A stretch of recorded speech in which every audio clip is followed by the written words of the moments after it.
Milyong-milyong halaga ng smuggled na bigas nasabat ng Bureau of Customs. Detalye mula kay Joy Gumatay. Isa na namang kaso ng smuggling ang naitala ng Bureau of Customs, 26 na container vans na naglalaman ng malagkit na bigas, nagkakahalaga ng higit kumulang 40 milyong piso. Ayon sa vessel manifesto, ito ay mula sa bansang Hong Kong. Pinagdududahan ng customs na galing ang Hong Kong ang mga naturang supply dahil wala namang industriya ng bigas doon. Tinitingnan nila ngayon ang anggulo kung ito ay nanggaling sa Thailand o Vietnam. Isang grupo ng technical evaluators ang nakaamoy ng anomalyang ito unang linggo ng Nobyembre sa Manila International Container Port. Ayon sa kwento ng Customs Intelligence Officer Attorney Teddy Noval, nakalagay sa manifesto na nakatakdang pick-upin ng isang hindi pinangalanang vessel ang mga container vans. Ang pinagtataka lamang ng ahensya ay walang nakasulat na lokasyon kung saan manggagaling ang pick-up vessel.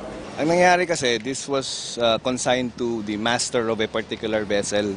Ibig sabihin, yung kapitan ng isang barko.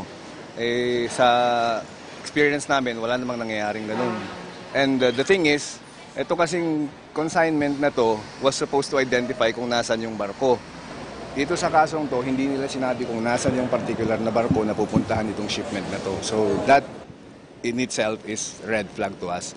So we checked, and before that, there was also an investigation which was already conducted by Collector Marunilla, and he gave us the information and we followed it up. And ito nga yung naging resulta.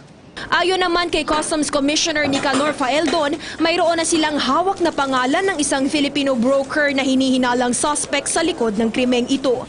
Ngunit magpapatuloy ang kanilang investigasyon hanggang sa makapangalap sila ng sapat na datos tungo sa pagkasampa ng kasong economic sabotage sa korte.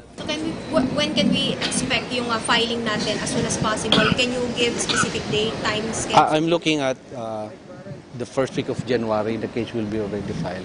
And we will let you know para makuha nyo na yung mga pangalan. Right now, we do not want to divulge the names so that we'll not be charged of publicly announcing this, preempting the court. Pansamantala munang itatabi ng Bureau of Customs ang mga sako-sakong malagkit na bigas hanggang sa mapagdesisyonan kung mga ito ba ay isusubasta o ipamimigay na lamang sa publiko. Para sa PTV News, Joy Gumatay.